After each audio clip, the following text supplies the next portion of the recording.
Halo anak-anak, masih dengan Bu Rosi dalam video pembelajaran matematika wajib untuk kelas 11. Masih dalam materi turunan. Untuk video kali ini saya akan membahas tentang materi fungsi naik, fungsi turun, dan nilai stasioner. Sebelum kita membahas untuk fungsi naik, fungsi turun, dan nilai stasioner, saya akan mengawalinya dengan menggambar sebuah grafik fungsi X.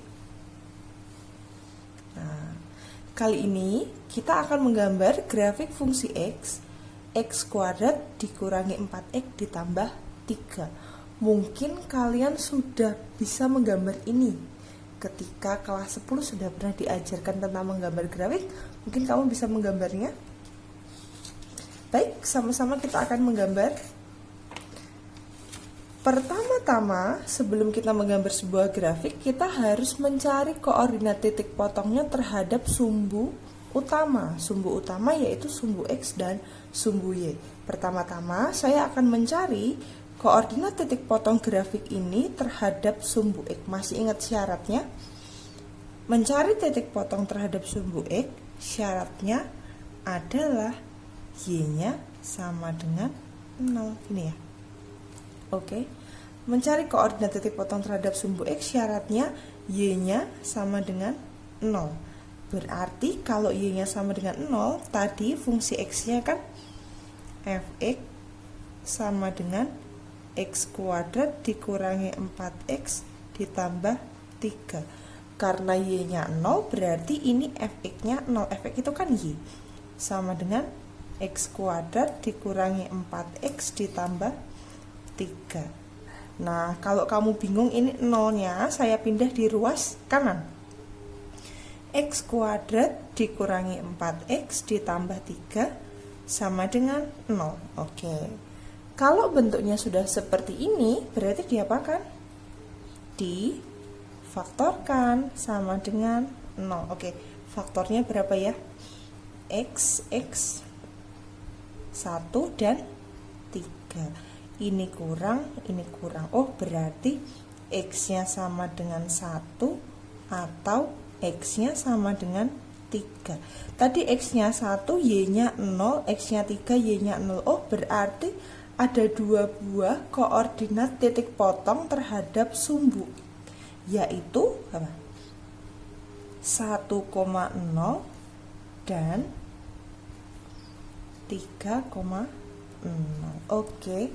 Ada dua buah koordinat titik potong terhadap sumbu X, yaitu 1,0 dan 3,0.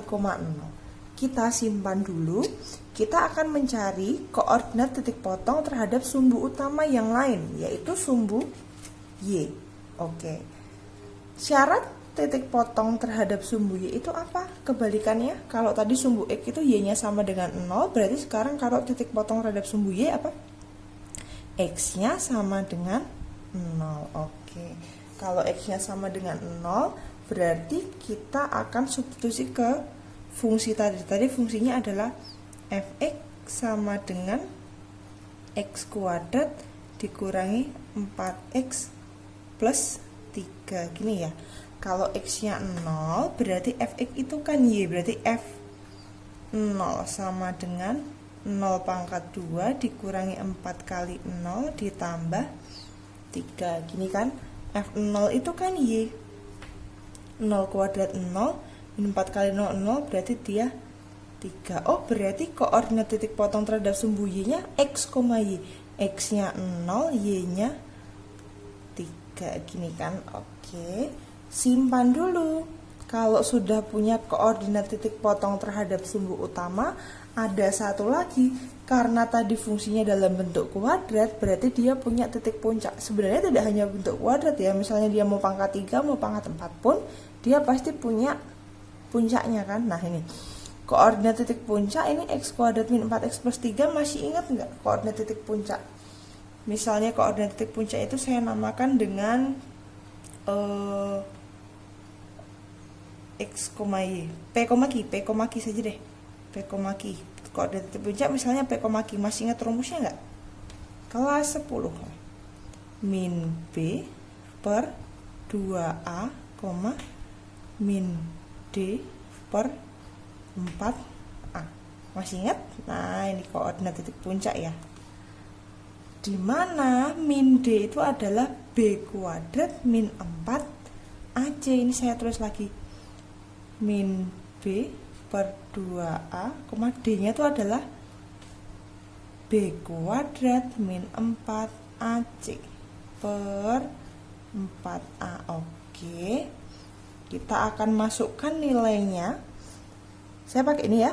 A-nya 1, B-nya min 4, C-nya 3. Berarti kita substitusikan min B berarti min 4 per 2A-nya 1, min B kuadrat. Min 4 kuadrat 16, min 4A-nya 1, C-nya 3 per 4A. 4 dikali 1. Kasih kurung dulu. Berarti berapa ini? Min plus 4 dibagi 2. 2, berapa nih? 4 kali 3, 12. 16 kurang 12, 4. Min 4. Min 4 bagi 4. Min 1. Oke. Ini dia koordinat titik puncaknya. Nah, sudah punya koordinat titik potong terhadap sumbu X, koordinat titik potong terhadap sumbu Y, kemudian koordinat titik puncak. Seandainya kamu ingin menggambarkan grafik ini dalam bidang koordinat, bisa sekali. Sebentar ya. Nah, ini adalah grafik dari fungsi X kuadrat min 4X plus 3. Tadi kita sudah mencari koordinat terhadap sumbu X-nya ya. Koordinat terhadap sumbu X-nya yaitu ini, titik potong, titik potong fungsi grafik terhadap sumbu X ini ya. 1,0 dan 3,0 di sini. Dan 3,0. Kemudian kita juga punya koordinat titik potong kurva terhadap sumbu Y 0,3 di sini, betul? 0,3. Kemudian kita juga punya koordinat titik puncak yaitu 2,-1 ini ya. 2,-1 jika digambarkan gambarnya seperti ini. Gitu. Selanjutnya. Nah, untuk kurva ini sudah selesai, berarti saya bisa masuk ke permulaan dari nilai stasioner. Nah, dapatnya dari sini.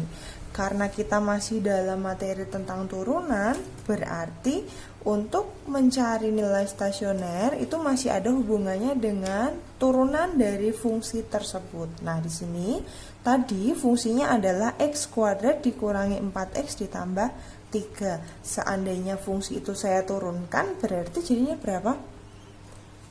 2X min 4. Saya pakai warna merah. 2X min 4. Oke. Sekarang ketika kita substitusikan nilai-nilai dalam garis bilangan di grafik ini. Grafik ini tadi kan kalau di sumbu X itu kan dia melalui mana tadi? Sumbu simetrinya di 2 ya. Kemudian kanan 3, 4, 5 boleh kamu teruskan. Terus di kiri dari sumbu simetrinya itu 1, 0. Saya gambar di sini kan. Kanannya 3, 4, 5, 6 dan seterusnya. Kiri sumbu simetrinya 1, 0, min 1, 2. Sumbu simetri itu berasal dari titik puncaknya tadi. Ini kan kalau digambarkan tadi gini ya. Nah, oke. Selanjutnya saya akan mensubstitusikan nilai-nilai X ini ke dalam turunan fungsinya. Ke dalam turunan fungsinya ini 2X min 4. Nah, kita akan urutkan dari tengah terlebih dahulu. Lihat. Ketika nilai X sama dengan 2, maka F aksen 2 sama dengan 2 kali 2 min 4. Berapa nih? 2 kali 2, 4 dikurang 4, 0. Oh, ketika F aksennya 2, nanti nilainya adalah 0. Kita coba lagi untuk ke kanan dulu ya. Saya akan substitusikan nilai F aksen 3. Berarti berapa tuh? Masukkan ke sini 2 kali 3. 2 kali 3 dikurangi 4. 2 kali 3, 6 kurang 4, 2. Oke. Kemudian saya akan substitusikan lagi ke F aksen 4. Nah, berarti 2 dikali 4 dikurangi 4, 8 kurang 4, 4. Lagi satu lagi, F aksen 5, gini ya. Sama dengan 2 kali 5 dikurangi 4, 2 kali 5, 10, 10 kurang 4, 6. Dan seterusnya. Oke. Kemudian saya akan substitusi untuk nilai yang sebelah kiri. F aksen 1 berarti 2 kali 1 dikurangi 4 min 2. Kemudian F aksen 0 berarti 2 kali 0 dikurangi 4 berarti min 4. Satu lagi, F aksen min 1 berarti 2 kali min 1 dikurangi 4. Min 2, min 4, min 6, gini ya. Nah, oke. Sekarang kita perhatikan. Ketika kita substitusikan nilai yang berada pada sumbu simetri, yaitu 2. Tadi nilai 2 kita substitusikan ke sini, maka hasilnya adalah 0. Artinya ketika berada pada sumbu simetri, nilai dari F aksen X-nya adalah 0. Begitu. Kemudian kita lihat, tadi kita mencari nilai yang sebelah kanan dulu ya, berarti sebelah kanan. Sebelah kanan tadi 3, 4, dan 5. Untuk nilai 3, ini hasilnya 2. 2 itu plus apa min? Plus ya. Untuk 3 ini plus, ya kan? Untuk F4 ini dia juga plus. Untuk F5 ini juga plus. Oh, berarti 6, 7, 8 dia juga plus. Kenapa kok plus? Karena kalau kita kembalikan ke grafik, lihat. Nah, di sini tadi ini kan sumbu simetrinya di tengah sini ya. Saya pakai warna hitam nih. Sumbu simetrinya kan di tengah sini ya. Oke. Nah, ketika sumbu simetri ke kanan itu dia akan naik, ya enggak? Kalau dia naik berarti kan nilainya positif. Naik kan ini. Bacanya ke arah sana, ini berarti dia akan positif, positif, positif, positif gitu. Yang sebelah kiri sumbu simetri ini kan grafiknya turun. Berarti kan dia semakin negatif, semakin negatif, semakin negatif. Nah, hubungannya dengan turunan itu tadi, ketika nilai turunannya disubstitusikan, maka sebelah kanan sumbu simetri nilainya akan positif sesuai dengan grafiknya ini yang naik. Berarti kamu bisa simpulkan sebelah kiri dari sumbu simetri, berarti tadi 1, 0, dan min 1. Min 2, nih ya, 0 tadi, min 4, min lagi, F aksen 1, min 6, min. Oh, ini juga negatif sesuai dengan kurvanya, yaitu turun negatif seperti itu. Nah, maka kamu bisa simpulkan untuk sumbu simetri tadi F aksennya adalah 0. Berarti untuk yang kanannya sumbu simetri ini apa? F aksennya bernilai, F aksen X-nya atau turunannya bernilai bernilai positif. Positif artinya apa? Lebih besar dari 0. Nah, ini dia. F aksennya lebih besar dari 0. Selanjutnya berarti untuk yang di kiri sumbu simetri nilainya akan F aksen X lebih kecil dari 0. Nah, di sini kita bisa simpulkan. Kesimpulannya apa? Nah, di sini fungsi E dikatakan naik jika naik, pakai grafik yang pertama tadi ini, set naik, berarti kita lihat yang sini apa? Jika F aksen X-nya lebih besar dari 0. Oke. Fungsi X dikatakan naik jika turunannya F aksen X-nya lebih besar dari 0. Berarti fungsi X dikatakan turun jika turunannya lebih kecil dari 0. F aksen X lebih kecil dari 0. Oke. Yang berikutnya, yang ketiga, fungsi X dikatakan tidak naik dan tidak turun tidak naik, tidak turun, itu dia kan tetap. Tetap itu berarti namanya stasioner. Stasioner itu kan berarti mandek gitu loh. Nol kan berarti. Fx dikatakan tidak naik dan tidak turun atau stasioner jika, nih, mana tadi? 0, ini. Jika F aksennya sama dengan 0. F aksen X sama dengan 0. Oke, nah dari situ kita akan ambil untuk nilai turunannya tadi ya. Nilai turunannya tadi kan 2x min 4 sama dengan 0 ini ya. Turunannya ini 2x min 4 sama dengan 0. Dari turunan ini kita bisa memperoleh nilai stasionernya. Nilai stasionernya berarti berapa nih? 2x min 4 sama dengan 0, berarti 2x-nya sama dengan 4. X-nya sama dengan 4 bagi 2, 2. Oke, X-nya 2. Kalau X-nya 2, berarti ini F2-nya berapa? 2 pangkat 2 dikurangi 4 kali 2 ditambah 3. 2 kali 2, 4 dikurangi 8 ditambah 3. Nah, berapa itu? 4 kurang 8 tambah 3. Min 1. Oh, berarti titik stasionernya berada di koordinat 2, min 1. Siapa dia? 2, min 1 ini tadi siapa? 2, min 1 siapa tadi? Nih, siapa? Koordinat titik puncak. Oh, ternyata titik stasioner itu sama dengan koordinat titik puncak. Oke. Itu dia untuk stasioner. Nah, tadi di awal saya sempat menyinggung untuk nilai stasioner itu kan kalau dia puncaknya 1. Sekarang kalau dia puncaknya banyak gimana, Bu? Kamu perhatikan. Kalau dia fungsinya pangkat 2 berarti puncaknya 1. Kalau dia pangkat 3 puncaknya 2, pangkat 4 puncaknya 3, begitu seterusnya. Mencari puncak itu kuadratnya dikurangi 1. Nah, seandainya nanti kamu ketemu dengan grafik yang pangkatnya itu besar, otomatis dia akan punya puncak, bukan puncak ya, dia akan punya stasioner itu banyak sekali.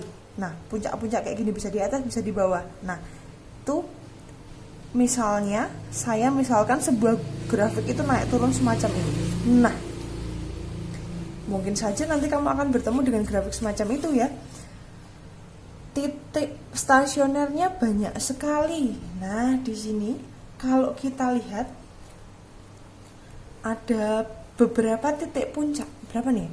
1 ya, 2, 3, 4. Ada 4 buah titik puncak. Saya akan memperhatikan grafiknya dulu. Ini misalnya saya namakan grafik Y sama dengan Fx sembarang ya. Oke. Ini titik puncak ini saya namakan A, yang ini namanya B, ini C dan ini D. Oke. Kita membaca grafiknya dari sebelah kiri, lihat. Grafik ini naik. Kalau naik itu tadi apa nilainya? Positif ya.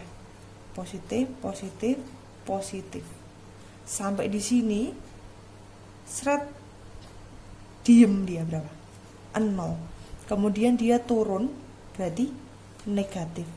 Mandek di sini sebentar, turun lagi. Seret gini kan. Berhenti di sini dia naik lagi. Positif, set, berhenti di sini naik lagi.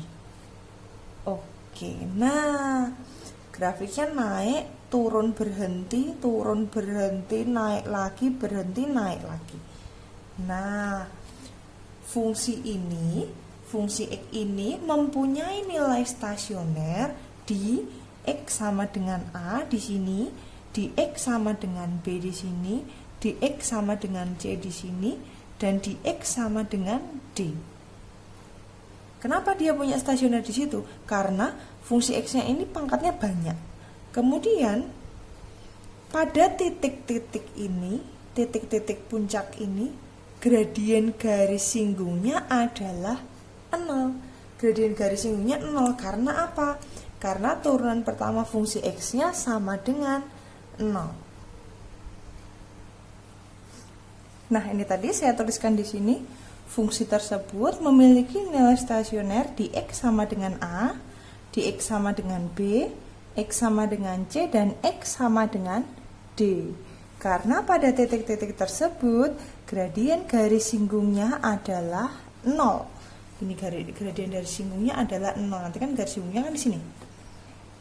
Lihat ini, garis lurus ini ya. Lihat ini ya. Ini juga sama sini. Nah, F aksen X-nya sama dengan 0. Oke.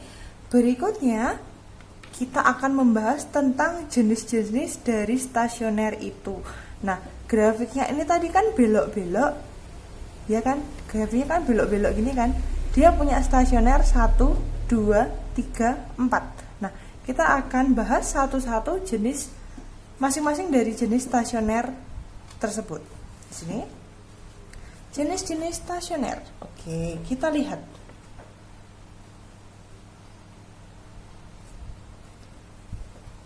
Untuk FA, ketika fungsi berada di A, itu kan grafiknya dari positif menjadi negatif gitu kan. Dan dia itu letaknya paling tinggi tapi dia terus turun lagi. Nah, ini dikatakan sebagai titik balik maksimum. Nah, di sini FA ini merupakan titik balik maksimum karena dia berasal dari mana? Positif atau naik ya. Naik, kemudian dia menjadi 0. Setelah jadi 0, dia turun lagi. Nah, kalau dia naik 0 terus turun, itu namanya titik balik maksimum. Oke. Selanjutnya, untuk FB di sini, FB dia asalnya dari negatif 0 kemudian negatif. Dari turun berhenti sebentar kemudian dia turun lagi. Berarti dia hanya merupakan titik belok. Dia cuman belok aja. Turun, leren dulu sebentar, terus turun lagi. Nah, ini namanya titik belok. Dari negatif, kemudian berhenti, kemudian dia melanjutkan perjalanan untuk turun lagi. Itu berarti dia hanya merupakan titik belok. Dia dari turun, kemudian dia naik lagi. Oh, ini berarti dia merupakan titik balik. Karena kan turun, terus naik lagi, berarti dia titik balik. Titik balik apa? Dari negatif berarti dia turun, plus dia kan letaknya di bawah. Karena dia turun, baru naik. Itu berarti dia merupakan titik balik minimum. Karena dia turun, kemudian naik. Ini namanya titik balik minimum. Dari negatif ke 0, istirahat sebentar ya, kemudian dia menjadi naik lagi. Oke, itu namanya titik balik minimum. Oke. Yang terakhir adalah FD. Nah, ini FD itu apa ya? Dia dari positif 0 kemudian positif lagi. Apa namanya? Positif 0 positif lagi, naik, berhenti sebentar istirahat, dia kemudian naik lagi. Oh, berarti dia hanya merupakan titik belok, sama seperti yang FB ini ya, sama seperti ini. Nah, dari positif menjadi 0 menjadi positif lagi, itu berarti dia hanya merupakan titik belok. Nah, yang perlu dibedakan hanya titik balik maksimum dan titik balik minimum. Kalau titik balik maksimum letaknya di atas gini, titik balik minimum letaknya di bawah, atau titik balik maksimum itu dia dari naik kemudian turun, kalau titik balik minimum dari turun kemudian naik. Begitu ya. Oke, nah, agar kamu lebih memahami materi ini, maka kita akan masuk ke contoh soal. Di sini, nah, contoh soal Tentukan nilai-nilai stasioner fungsi X, 2X pangkat 3 dikurangi 9X pangkat 2 ditambah 12. Dan tentukan pula jenis stasionernya. Kalau kita perhatikan tadi ya, ini fungsinya dia punya pangkatnya adalah 3. Berarti kalau dia punya pangkatnya 3, berarti nanti dia punya nilai stasionernya ada 2. Dia punya 2 buah nilai stasioner. Nah, nanti kita tinggal menentukan saja jenisnya. Oke, langkahnya adalah kita tulis dulu fungsinya. Tulis dulu fungsinya. Fx sama dengan 2x pangkat 3 dikurangi 9x pangkat 2 ditambah 12. Oke. Karena dia merupakan nilai karena yang dicari merupakan nilai stasioner, berarti kita harus menurunkan fungsinya. Karena dia stasioner, berarti apa syaratnya tadi? F aksen X nya sama dengan 0. Oke, langsung saja 3 kali 2 6x pangkat 2 dikurangi 2 kali 9 18x 12 yaitu 0 sama dengan 0. Oke, kalau bentuknya sudah seperti ini, berarti kita tinggal mencari nilai X nya. Mereka sama-sama punya 6x ya. 6x nya dikeluarkan, ini berarti X dikurangi 3 sama dengan 0. Berarti 6x sama dengan 0, X nya sama dengan 0, atau X min 3 sama dengan 0, berarti X nya sama dengan 3. Oke. Dia punya 2 buah nilai X, yaitu 0 sama 3. Kita belum tahu jenis-jenisnya. Agar kita mengetahui jenis-jenisnya, maka kita akan menggunakan garis bilangan untuk menentukan nilai positif negatifnya dulu. Nah, saya akan menggambar garis bilangannya di sini. Seret, gini ya. 0 itu di kiri, 0, kemudian 3 itu di kanan. Oke. Saya akan mengambil satu sampelnya. Satu sampelnya yaitu angka yang ada di antara 0 dan 3. Saya mau ambil angka 1 di sini. Saya akan substitusikan ke F aksen, berarti 6 dikali 1 kuadrat 6 dikurangi 18 kali 1 18. 6 dikurangi 18 berarti hasilnya negatif. Gitu kan? Kemudian saya akan mengambil di kirinya 3. Saya ambil sembarang angka 2 misalnya. Kok 2 sih? 4 ya? 4, oke. 4 kali 4, 16. 16 kali 6, banyak sekali. Dikurangi 18 kali 4. Oh, berarti dia hasilnya pasti positif. Karena dia udah 6 kali 16 kan. Dia positif. Kemudian yang di kiri saya mau ambil min 1. Min 1 kuadrat. 1, 6 kali 1, 6 dikurangi 18 kali min 1 plus, berarti ini hasilnya plus, gini kan. Oke. Dari sini sebenarnya kamu sudah bisa menentukan jenisnya. Jenisnya apa? Kalau dia dari positif, ini kan, dia dari positif kemudian menjadi negatif, berarti kan dari positif naik jadi negatif. Berarti ini adalah titik balik apa?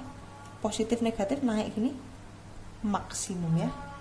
Yang ini titik balik apa? Dari negatif dia menjadi positif, berarti titik balik minimum. Oh, sudah tahu. Positif negatif itu titik balik maksimum, negatif positif itu titik balik minimum. Ada titik beloknya tidak? Tidak ada, karena ini tandanya selang-seling loh. Tandanya selang-seling berarti dia tidak punya titik belok. Nah, selanjutnya kita akan mencari koordinat titik balik maksimumnya. Caranya gimana? Substitusikan nilai X ini ke fungsi X. Nah, sini tadi. Tadi kan fungsi X-nya adalah sama dengan 2X pangkat 3 dikurangi 9X pangkat 2 ditambah 12. Ketika X-nya sama dengan 0, kita akan mencari F0-nya. F0-nya berarti 2 kali 0 pangkat 3 dikurangi 9 kali 0 pangkat 2 ditambah 12. Berapa itu? 0, 0, 12. Oke. Kemudian berarti koordinatnya berapa? X, Y. X-nya 0, Y-nya 12. Oke. Kemudian untuk F3 berarti 2 dikali 3 pangkat 3 dikurangi 9 kali 3 pangkat 2 ditambah 12. Berapa itu? 3 kali 3, 9 kali 3, 27 kali 2, 4, 54 dikurangi 81 tambah 12 berarti min 15 ini ya. Oke, itu dia. Berarti ini koordinatnya adalah 3, min 15. Kesimpulannya apa? 0,12 ini merupakan koordinat titik balik maksimum. Koordinat titik balik maksimum. Dan 3,-15 ini merupakan koordinat titik balik minimum. Minimum. Oke, itu dia. Untuk menentukan jenisnya, tadi jenis stasionernya, nilai stasionernya ada 2 ketika dia berada di titik 0 dan 3. Jenis stasionernya adalah titik balik maksimum untuk nilai 0-nya karena dari plus menjadi min, dan titik plus jadi min ya, dan titik balik minimumnya di X sama dengan 3 karena dia dari negatif ke positif. Koordinat titik balik itu berapa? Kita substitusikan ke fungsi X. Ternyata koordinat titik balik maksimumnya di 0,12 dan koordinat titik balik minimumnya di 3,-15. Kalau misalnya kamu males menggambar grafik ini, kamu bingung, kamu lihat yang nilai maksimum itu yang Y-nya besar. Y-nya besar berarti yang mana? Titik balik maksimum ini. Nah, ini kan 12, yang ini min 15. 12 sama 15 gede mana? Gede 12 kan? Berarti 12-nya itu adalah max dan 15-nya itu yang min. Gitu. Bisa? Kalau kamu bingung gambar grafik berarti langsung lihat aja hasilnya. Yang besar itu berarti dia titik balik maksimum, yang kecil berarti dia titik balik minimum. Kalau yang ada di tengah-tengah, Bu, yang di tengah-tengah berarti dia hanya titik belok. Oke. Ini adalah video pembelajaran dari saya untuk materi tentang nilai stasioner. Silahkan dipelajari dan dipahami. Jika ada hal yang ingin ditanyakan, silahkan sampaikan kepada saya. Selamat belajar anak-anak. Terima kasih.